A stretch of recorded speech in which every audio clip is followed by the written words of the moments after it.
Philip McPherson, facing over 40 charges from manslaughter to wire fraud related to the death of a student pilot in a crash, has pleaded guilty. Let's get the latest aviation news taking off.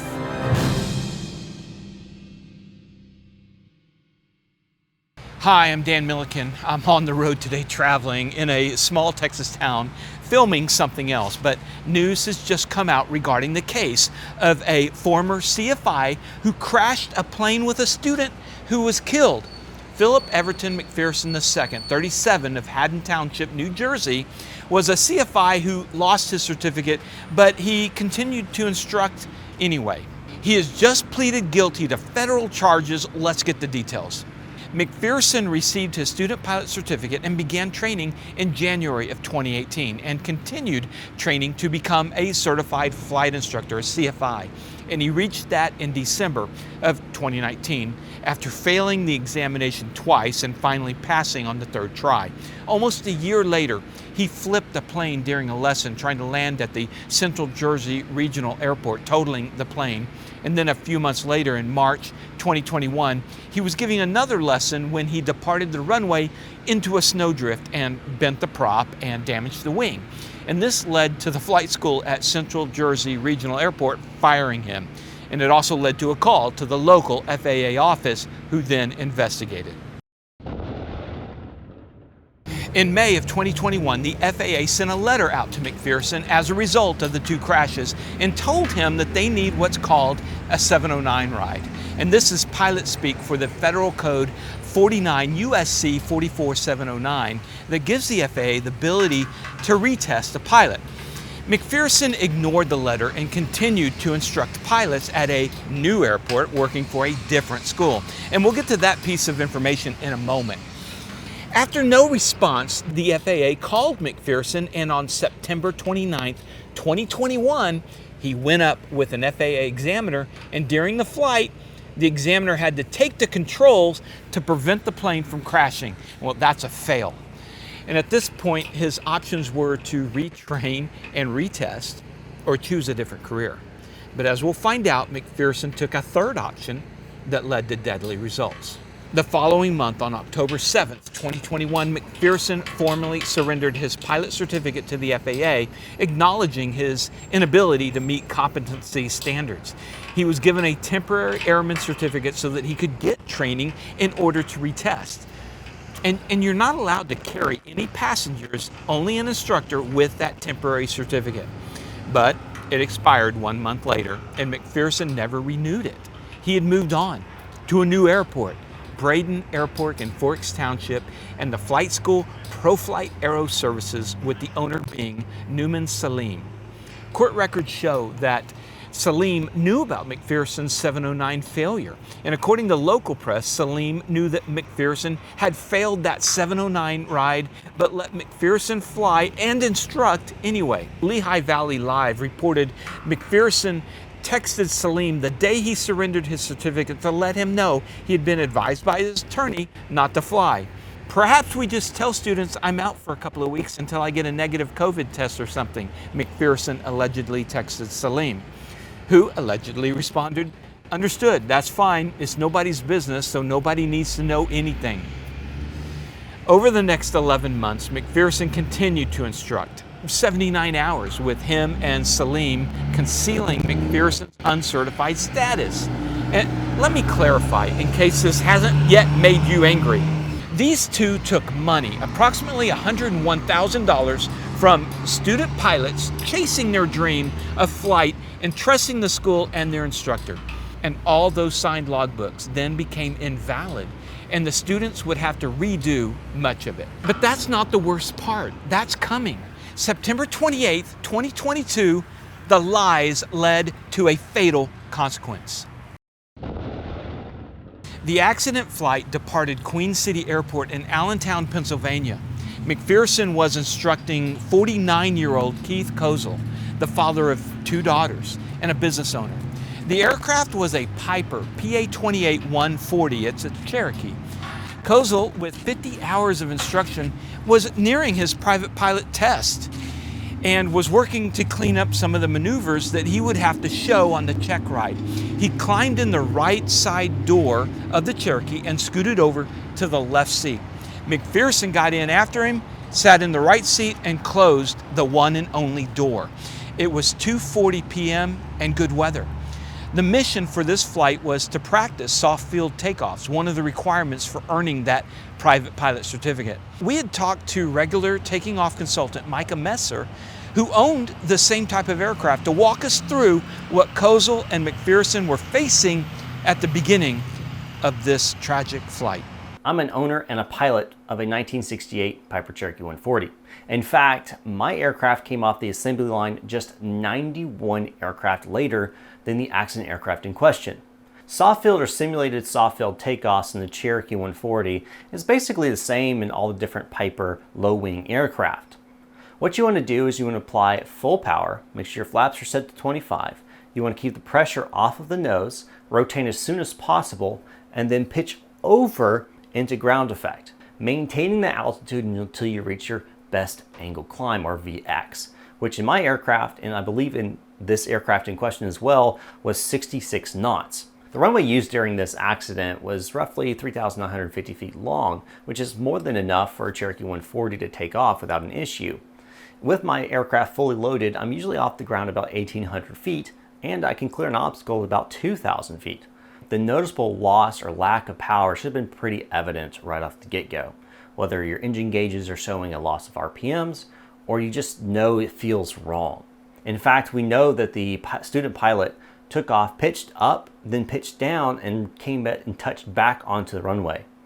That should have been a clear sign that something was not right.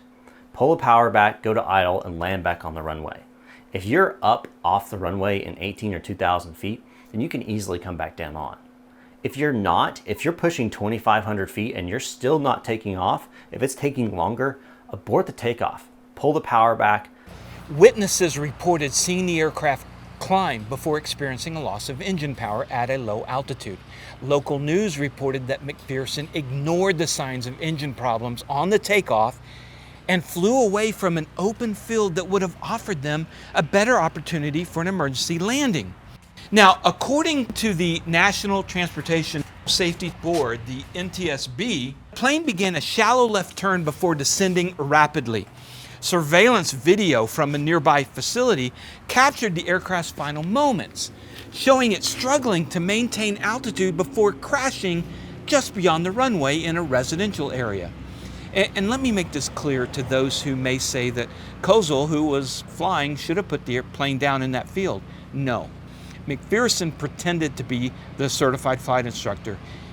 He was 100% responsible for the flight. In aviation, we call it the PIC, the pilot in command.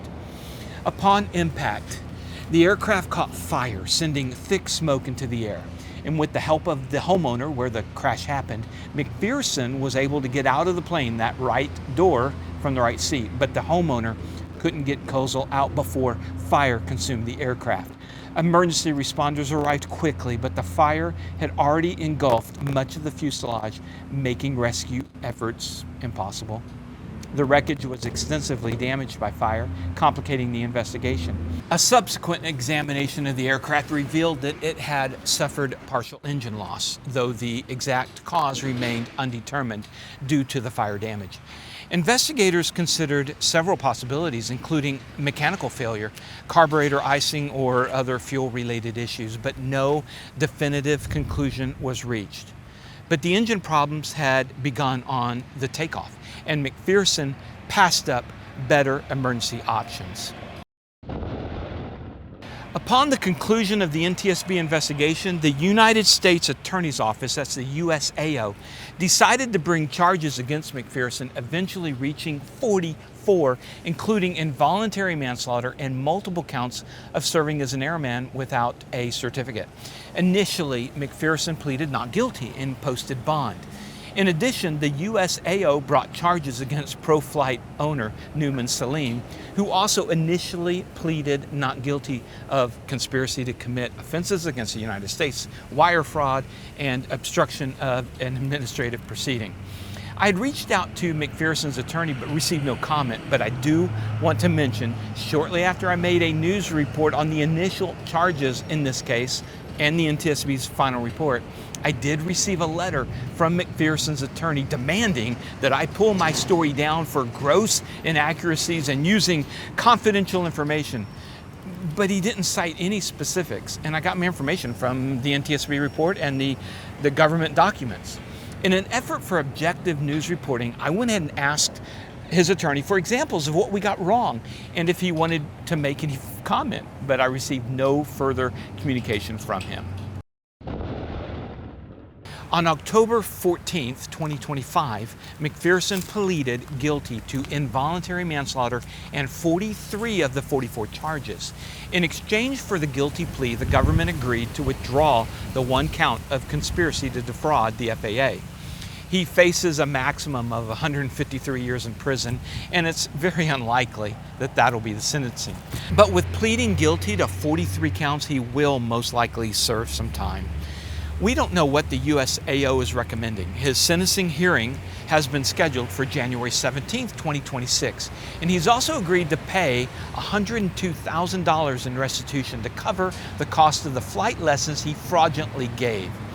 Now, the flight school owner, Salim, has also pleaded guilty to obstruction of an administrative proceeding, conspiracy to commit wire fraud, and criminal conspiracy, and he faces a maximum of 30 years in prison, and his sentencing is scheduled for November of 2025. Okay, there's a lot here. For students, you can take away this. It's acceptable to verify your flight school and instructor's credentials. You can ask to see those credentials when you enroll in flight training. You know, you can also go to the FAA Airman Registry and look up an individual's credentials, although sometimes the FAA can be fairly delayed in updating, so you have to keep that in mind. But you know what, I'll put a link to the registry in the description below. For instructors, it's a reminder that we are responsible.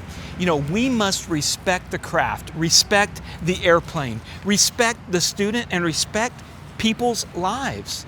If you're not competent, get training to become competent or find another career. It's much better to give up on a dream than to be responsible for someone's death. And regardless of aviation, integrity counts. And I define integrity as doing the right thing even when no one's looking. Aviation is built on this, from our logbook entries to reporting to so many other things. Integrity, it's critical. Do the right thing even when no one's looking. And by the way, it's never too late to do the right thing. When I make a mistake, this reminds me to own it, to fix it, to get back on the right path. There's a lot of wrong choices that McPherson and the flight school owner made, and each one got worse and worse, digging a deep hole that killed one man and will end up in prison for these two. What if, when the 709 ride has failed, you get retrained? You fix the problems or even realize it's not for you. Wow, at that moment in time, that fork in the road, one path led to possibly some embarrassment, but a chance to rebuild. The other path led to someone's death. Am I at a fork like that? Are you? Let's take away that when we're at a fork, to make a choice of integrity. That's our report for today. You know, these videos are made possible by our sponsors like ClemmonsInsurance.net, not just aviation insurance. They can handle it all. And as a broker, Clemmons goes to bat for you. Brokers are supposed to do that. I've got links to them and all our sponsors in the description below. And you can support the channel by ordering some of the cool merch you see down there with the Taking Off logo, or our sister channel In the Hangar. I got that logo down there, and also Chewy the co-pilot. Punch it, Chewy. I appreciate you guys supporting us. And here's another report that we did recently. Remember, superior judgment trumps superior skill. Take care.